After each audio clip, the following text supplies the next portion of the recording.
I meant to upload this video the day that this happened, and I dozed off, y'all. So sorry about that. Uh, Here we go. Peace. Hey, you guys. Black History of Rock and Roll. Okay. I know it's been a while, but I thought I would come on and do something that I haven't done and just kind of I'll probably it'll be a rarity if I do this again.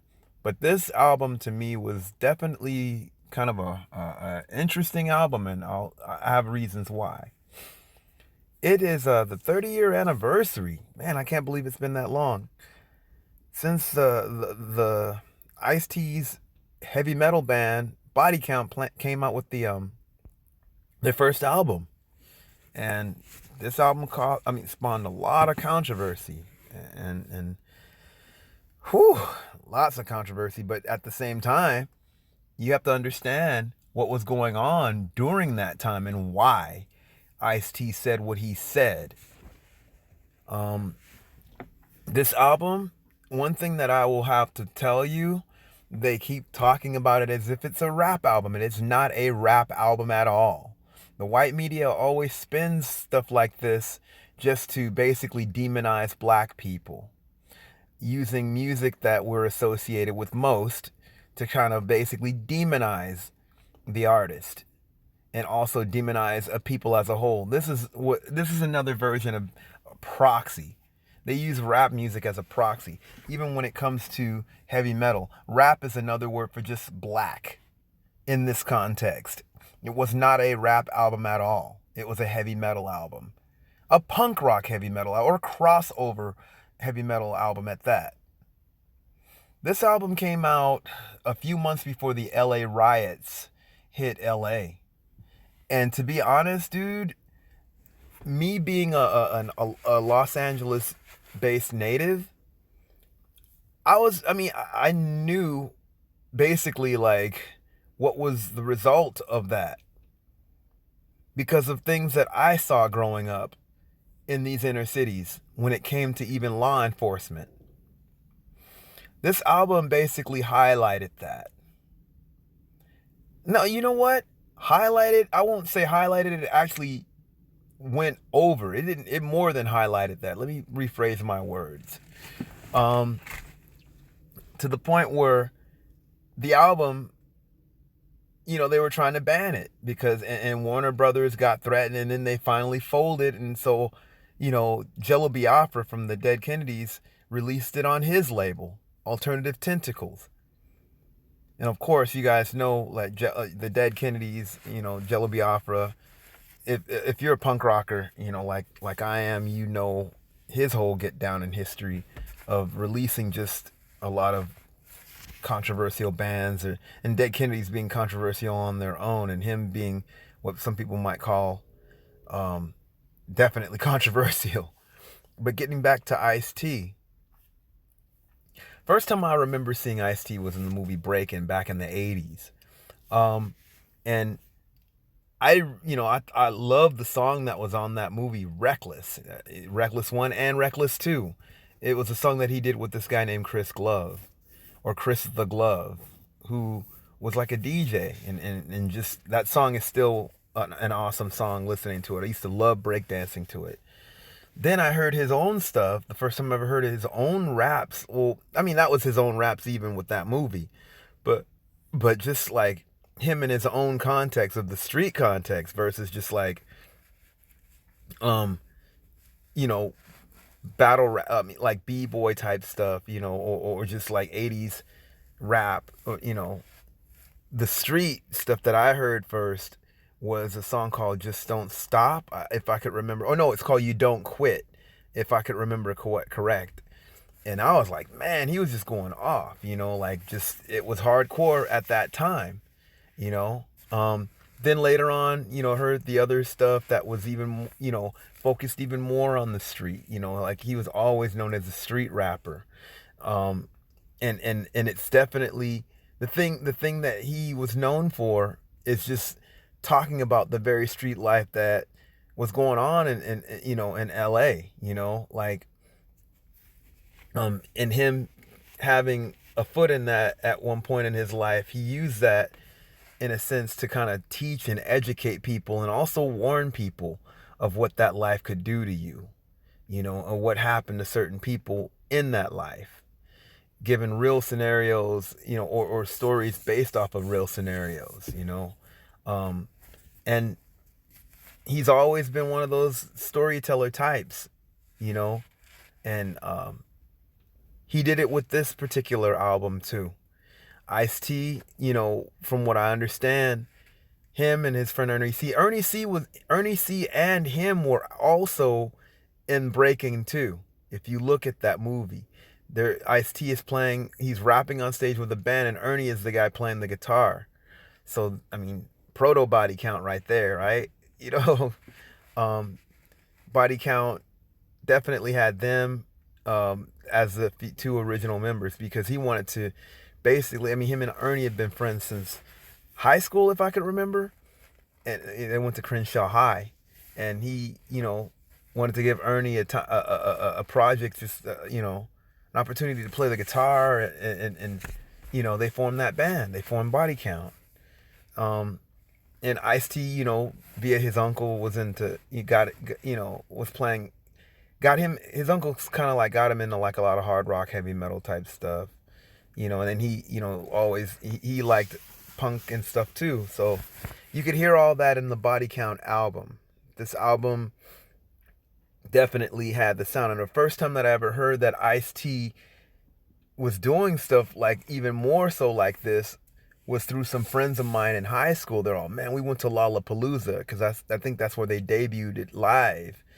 I know they were on an album before that, but just live.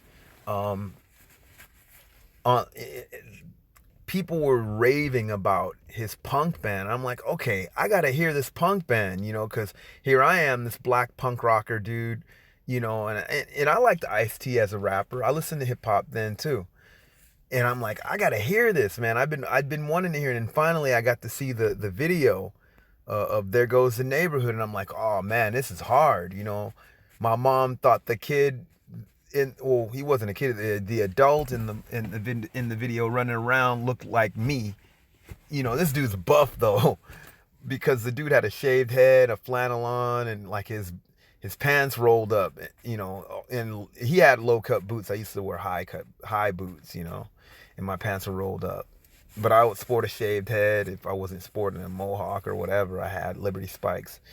So I was just like, this is dope, like, the thing is, the album generated a lot of controversy because of the very nature of the lyrics, and to be honest, it was showing basically just the anger out on the streets because of the things that were going on by the powers that be in the community, the corrupt forces of people that are supposed to uphold the law,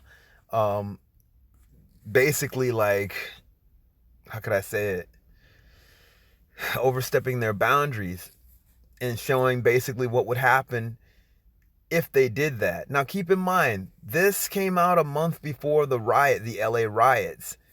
I myself am, I'm a Los Angeles County native, and I saw things coming up by law enforcement, experienced those things too, coming up by law enforcement, that I was just like, wow, that's just evil,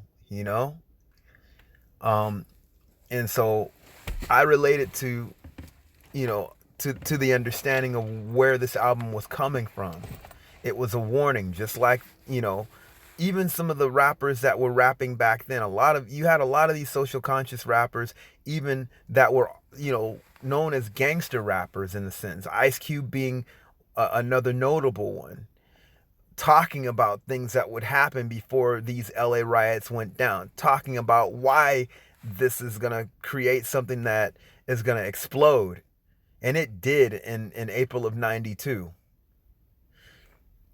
Now, Ice-T got a lot of flack from people, because of the nature of the lyrics of this album. But the thing is, it's like they wanted to ignore why he was saying what he was saying. And he was very outspoken when it came to people interviewing him. and talking about this.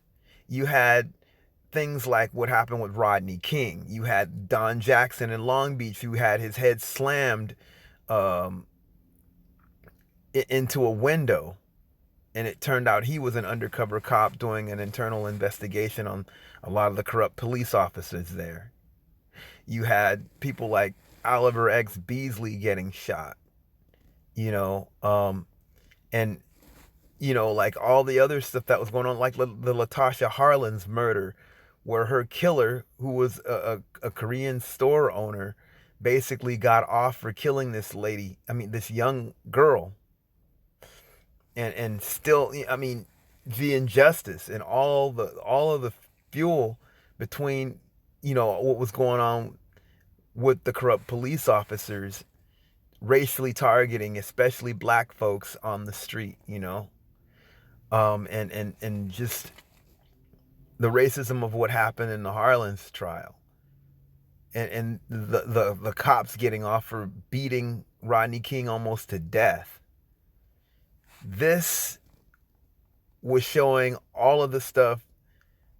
I mean, those were just a few things that happened. There was imagine that, but multiplied so many times.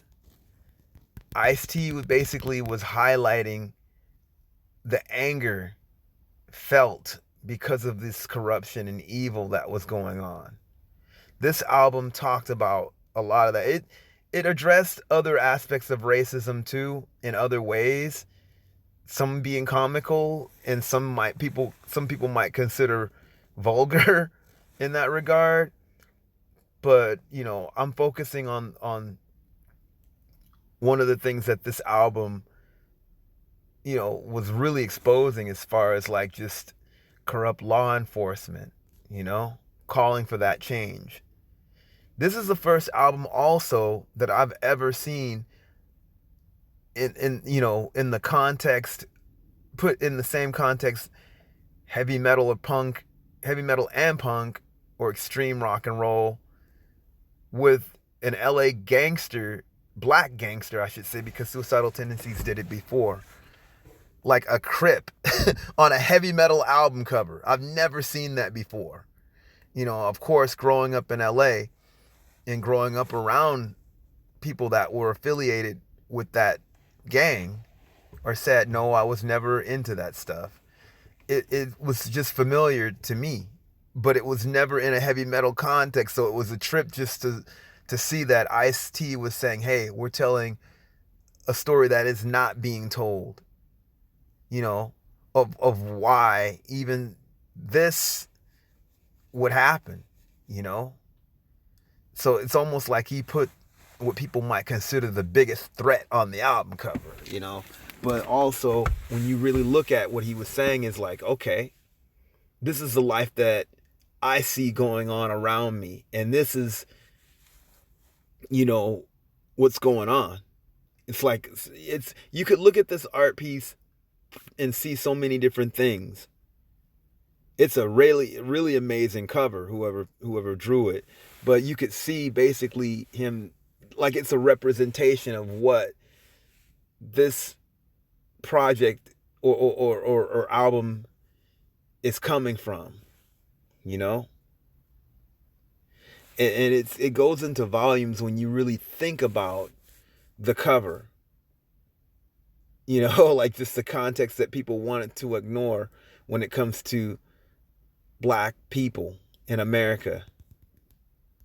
And at that time, it was really volatile, when it came to things that were going on out here on these streets with law enforcement, especially in the black community, doing the evil stuff that they were doing, creating the very anger and fuel of what Ice-T was talking about. You could see the anger in this character's eyes, blue rag and all,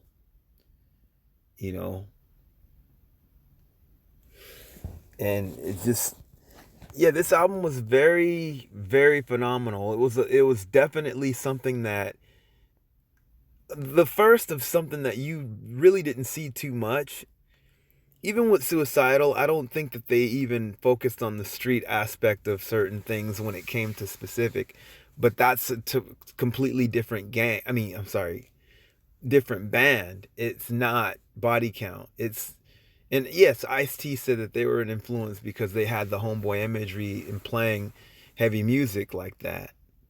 But Body Count was different because it had even more of a different focus, you know. And Ice-T is a prolific writer that will want to get the conversation jumping to cause a solution, you know. So yes, um, happy anniversary to Body Count. Um, rest in peace to Moose Man, Beatmaster V, and D-Rock. Shout out to Ice-T and Ernie C. and anyone playing in Body Count now. But this album was definitely a game changer in a lot of ways. You know, when it came to conversation about certain things in the inner city or with black society. All right, you guys. Black History of Rock and Roll. Black History of Rock and Roll. Peace.